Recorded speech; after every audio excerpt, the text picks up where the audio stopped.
একটা বিষয় খেয়াল করেন না, যে যখন সূর্য ডুবে যায় তখন পাখিগুলো কি করে বলেন? বাসায় ফিরে যায় না? মানে দিন শেষ, সূর্য ডুবে গেছে, এখন বাসায় ফিরতে হবে, তাই না? এভাবে আল্লাহ পাক রমাদান দিয়েছেন আমাদেরকে কেন জানেন? যাতে এই যে সারা বছর আমরা এদিক ওদিকে ছোটাছুটি করে দূরে সরে গেছি না, এখন কাছে আসো, ঘরে আসো, আল্লাহর কাছে আসো। রমজান মাসে কোথায় আসো? আল্লাহর কাছে আসো। এখন আল্লাহর কাছে আসতে হলে আপনার প্রিপারেশন লাগবে না? আমি আপনাদেরকে আজকে 15টা পয়েন্ট বলবো ইনশাআল্লাহ, বেশি বড় বড় করে না, জাস্ট সংক্ষিপ্ত করে 15টা পয়েন্ট। এই পয়েন্টগুলো আমাদেরকে রমাজানের আগেই নিজের মাথায় ঢুকাইতে হবে, পাক্কা নিয়াত করতে হবে। আল্লাহ পাক যেন আমাকেও তৌফিক দেন, আপনাদের সবাইকে তৌফিক দান করেন। তো আমি যেটা বলছিলাম ভাই, আমাদের আগে ইলম শিখতে হবে, আমল বাড়াইতে হবে, ওলামা কেরামের সোহবত লাগবে, আর রিজিক হালাল করতে হবে। কি করতে হবে? কোনো অবস্থায় সুদ ঘুষ হারাম দুর্নীতির সামনেও যাবেন, যদি যান আপনি পরকালে পস্তাবেন, আর কিচ্ছু বলার নেই আমার। যদি যান তাহলে আপনি দুনিয়াতেও পস্তাবেন, পরকালে পস্তাবেন। আল্লাহ পাক আপনাকে হেফাজত করে না। আমি বের হয়ে আসেন, নিয়াত করেন, রিজিকের মালিক আল্লাহ। আর রজ্জাক কে? কে আর রজ্জাক? এই সাগরের নিচে যে মাছগুলো থাকে লক্ষ লক্ষ কোটি কোটি, কোনোদিন সুদ খায়, ঘুষ খায়, জুলুম করে? ওদেরকে কে খাওয়ায়? এই জমিনে যত প্রাণী আছে চাকরি বাকরি করে, কখনো ব্যবসা করে? কিছুই তো করে না। কে খাওয়ায়? তা আমাকে সুদই খাওয়া লাগলো, আমাকে রিজিকের জন্য সুদই খাওয়া লাগলো, হ্যাঁ? আমাকে ঘুষি খাওয়া, আমাকেই খাওয়া লাগলো, আমাকেই দুর্নীতি করতে হইলো। আল্লাহ পাক আমাদেরকে বুঝ দান করেন। আমি রিজিক আল্লাহ পাক দিবেন। যদি আপনি হারামে চান তখন হারামেই পাবেন, হালালে চাইলে আল্লাহ পাক হালাল রাস্তা বের করে দেবে ইনশাআল্লাহ। তো এগুলো আমাদের কাজ ভাই। একদিন দুই দিনের মাহফিল করে আমরা সব কায়েম করতে পারবো না। তারপরে আমাদের পরিবারের আদর্শ ঠিক করতে হবে, পরিবারের মেয়েদেরকে পর্দায় রাখতে হবে, সবাইকে সৎ কাজে আদেশ করতে হবে, অন্যায় কি করতে হবে? নিষেধ করতে হবে, দাওয়াতের কাজ করতে হবে, আলেমদের সহমতে থাকতে হবে, উম্মাকে ঐক্যবদ্ধ করার চেষ্টা করতে হবে। তারপরে ইনশাআল্লাহ দিনের জন্য কিছু করা যাবে। তো ঠিক আছে কথা? আল্লাহ পাক আমাদেরকে বোঝার তৌফিক দান করেন। এখন আসেন ভাই, ওই 15টা পয়েন্ট আমি আপনাদেরকে বলি, এই 15টা মাথায় ঢুকান, এটা ভুলে যাবেন না আজকে, সব ভুলে গেলাম, ঠিক আছে? রমাজানের প্রস্তুতি নাম্বার 1, আমার সেটা বলেন। রমাজানের প্রস্তুতি নাম্বার 1 হচ্ছে যত দুনিয়াবি কাজ আছে সেই কাজগুলোকে কমিয়ে ফেলবো।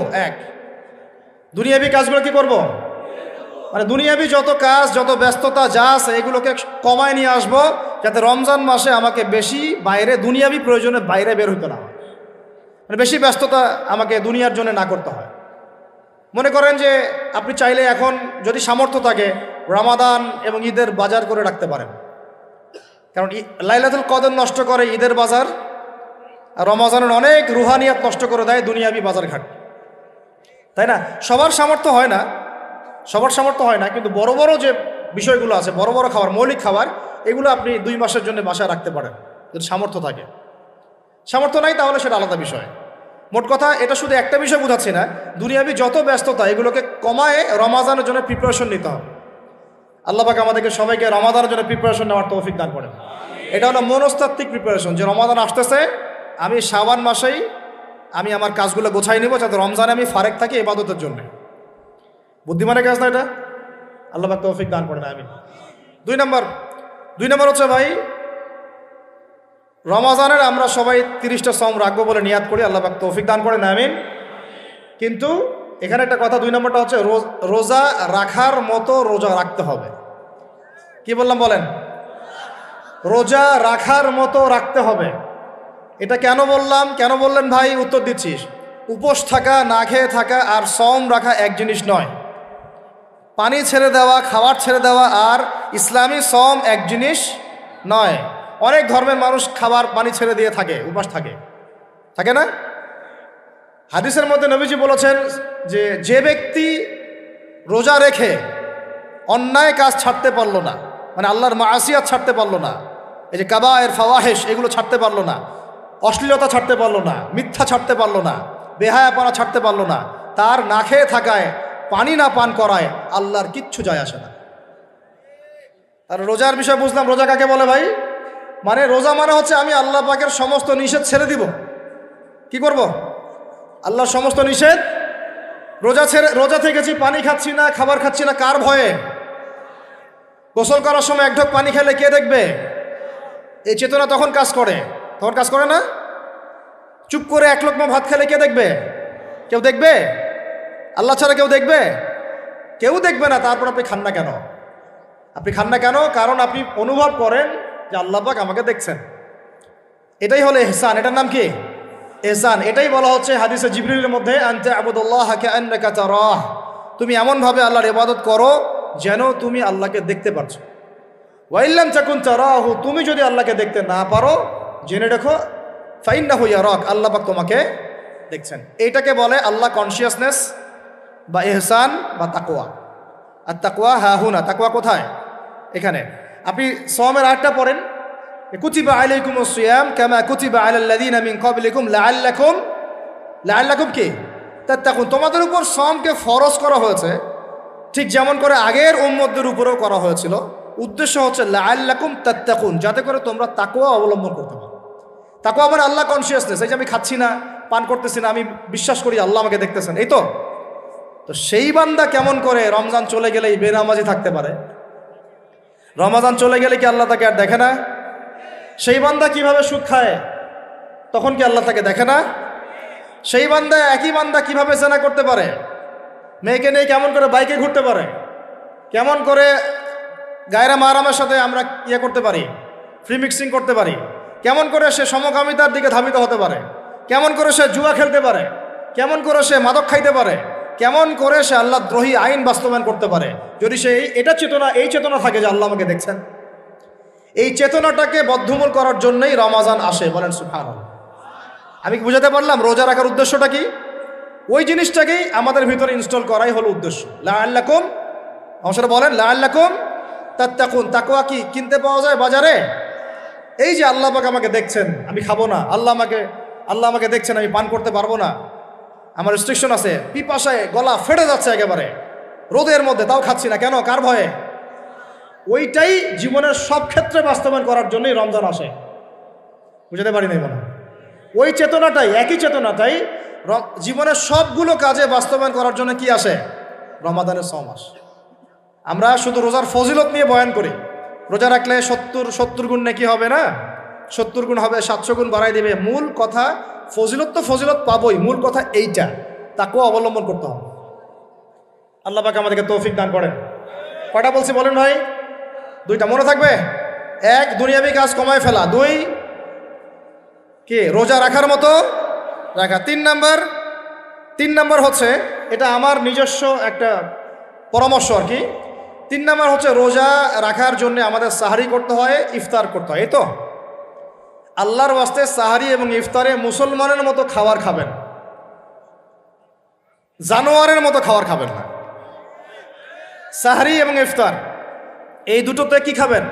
মুসলমানের, মুমিনের মতো খাবার খাবেন, জানোয়ারের মতো খাবার খাবেন না। আল্লাহ পাক বোঝার তৌফিক দান করেন। মানে আমরা কিন্তু সাহারিতে কি করি জানেন? 7 পেট খাই। কয় পেট? নবীজি বলেছেন খাবে পেটের 1 ভাগ খাবার, 1 ভাগ পানি, 1 ভাগ, আবার বলি 1 ভাগ খাবার, 1 ভাগ পানি, 1 ভাগ। কার পেট খালি আছে এখন খাওয়ার সময়? খাওয়ার টেবিলে আমাদের ওস্তাদরা বলেন যে মুসলিম উম্মাহ, আমাদের ওস্তাদরা বলেন যে মুসলিম উম্মাহ খাবার টেবিলে হেরে গেছে, সে কখনো জিহাদের মাঠে জিততে পারবে না। বুঝতে পারেন নাই? বুঝতে পারলাম না মনে হয়। যারা খাওয়ারের টেবিলেই হেরে গেছে, এখানেই তো আপনি সুন্নাহ মাফিক খাইতে পারতেছেন না, প্রবৃত্তির কাছে হেরে গেলেন। গপ গপ গপ গপ করে খাচ্ছি 7 পেট ভর্তি করে। এখানে তো খাবারের সামনেই হেরে গেলাম, প্রবৃত্তির সামনে। সে আবার কাফেরদের সাথে জিতবে কেমনে? জিতবে আগে নিজের প্রবৃত্তির উপর জিহাদে তো জিততে হবে। আমার মন চাচ্ছে জেনা করি, করবো না, এটার নাম জিহাদ, এটাও জিহাদ। মন চাচ্ছে সুদ খাই একটু, খাবো না, এটার নাম কি? জিহাদ। মন চাচ্ছে নামাজ না পড়ি, ঘুমায় থাকি, মন চাচ্ছে না, মন বলতেছে ঘুমাই ঘুমাই ঘুমাই, কিন্তু নামাজ পড়তে হবে। এই যে উঠলাম, ওযু করলাম, গেলাম, এর নাম কি? এটাও এক প্রকার কি? বরং নফসের সাথে জিহাদটা অনেক বড় জিহাদ বলা হয়েছে, বলা হয় নাই? এটা মানুষকে শক্ত করবে। একটা মেয়ে সেটা প্রেম করতে মন চায়, করবো না, ওকে দেখবও না, যাবো না কাছে, এটা শক্ত থাকার নাম কি? এটা মনের নফসের সাথে কি? বুঝেন? আল্লাহ পাক আমাদেরকে নফস শক্ত করার তৌফিক দান করেন। তো ভাই, খাবার ইফতারেও এভাবে 7 পেট খাবেন না, সারিতেও খাবো না, ওয়াদা করি তো ইনশাল্লাহ। শোনেন, পরিমিত খাবেন, পুষ্টিকর খাবার খাবেন। পরিমিত খাবেন কিন্তু পুষ্টিকর খাবার খাবেন, তাহলে যথেষ্ট হবে ইনশাল্লাহ। আর এখনকার যে খাওয়ার এদের বেশিরভাগই ভেজাল। যত বেশি খাবো তত দ্রুত অসুস্থ হব। তো এই যে আমরা দিন দিন যে দুর্বল হয়ে যাচ্ছি, বুঝতে পারতেছেন না আপনারা এটা? দিন দিন যে আমরা আগের জেনারেশনের মতো শক্ত না।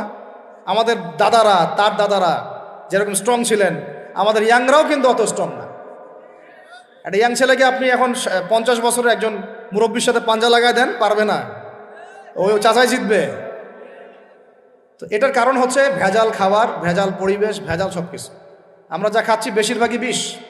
আর আল্লাহর কসম, এগুলো মনিটর করার দায়িত্ব সরকারের, এগুলো মনিটর করার দায়িত্ব প্রশাসনের। এদেরকে মোবাইল কোর্টের আওতায় নিয়ে এসে একদম 1 বছরের জন্য ঢুকাইতে ভিতরে। আইনের সঠিক প্রয়োগ হলে এমনি সিধা হয়ে যাবে। বাঙালিদেরকে শুধু মিষ্টি মিষ্টি কথা বলে কাজ হবে না, মাঝে মাঝে কঠিন শাসন লাগে। বড় বড় কান্ট্রিগুলো আপনারা দেখে আসেন, মনে করেন রাস্তায় ড্রাইভিংয়ের সীমা দেওয়া আছে 100 কিলো, ওরা যদি 110 120 চালায় কেউ কিচ্ছু বলবে না, কোনো ট্রাফিক পুলিশও নাই। মোবাইলে একটা মেসেজ চলে আসবে যে তোমার এই 1500 রিয়াল 2000 রিয়াল জরিমানা করা হয়েছে। দিবা না, ড্রাইভিং লাইসেন্স বাতিল। ওটা বাতিল তো হবেই, 6 মাসের জন্য জেল খাটবা। বাপ করে টাকা দিয়ে আসবে। টাকা না দিলেও আর ভয়ে চালাবে না, বাবারে বাবা একবার 1500 রিয়াল খাইছি, আবার খাওয়া যাবে। আইন শুধু থাকলে হয় না, আইনের একদম কঠোর বাস্তবায়ন থাকতে হবে। এই জিনিসটা যদি থাকে দেখবেন সমাজ ঠিক হয়ে গেছে ইনশাআল্লাহ। আল্লাহ পাক আমাদের সবাইকে কথাটা মন থেকে বোঝার তৌফিক দান করেন।